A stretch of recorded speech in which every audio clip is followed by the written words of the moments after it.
the island of Sodor, and the engines were talking about their crashes. I went down a ditch. I slammed into 2 tar wagons, said James. I flew off the rails with the flying kipper, said Henry. I went down a mine, said Thomas happily.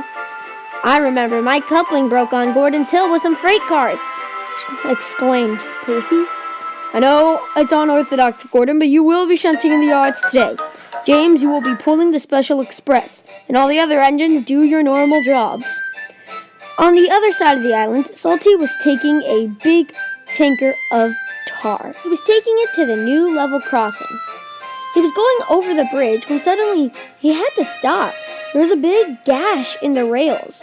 It had been split apart, and the rails on the other side were just hanging on with a few supports. Suddenly, they heard a scared whistle.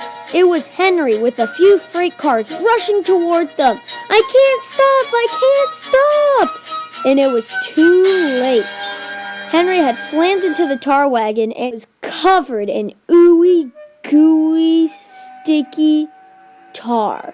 Henry, along with the tar wagon, were both derailed. Suddenly, they heard Percy's whistle. There he was with a few workmen. They got the tar wagon and Henry back on the rails, and Salty and Henry backed up so that more workmen could come out to fix the rails.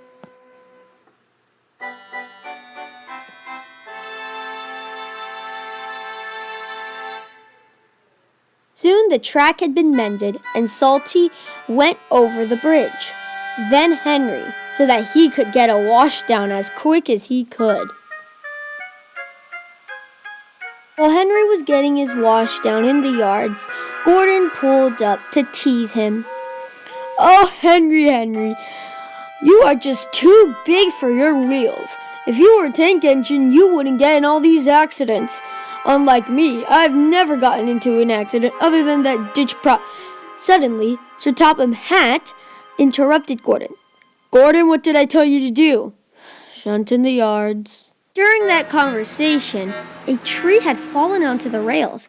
Terence the tractor had seen it all. He wanted to warn Gordon before an accident was happening. But Gordon was too busy pulling and pushing the freight cars around, bossing them about, and pulling tricks on them. He was very annoyed that he had to shunt.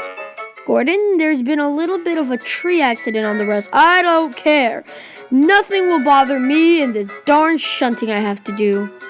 The next evening, Gordon was going along the line where the tree was. He didn't see it until it was too late. A bunch of fig jam went all over Gordon. It was a horrible mess. Look who needs a washdown now. I thought nothing could bother you, said Terence sarcastically. Then Henry and Thomas pulled up. Well, we've had a trying day today. I guess we've all learned a lesson. We all can respect each other and the accidents we've had. It's all right. Everyone makes mistakes, and accidents will happen. There's no reason to tease about it. Anyways, we are useful engines.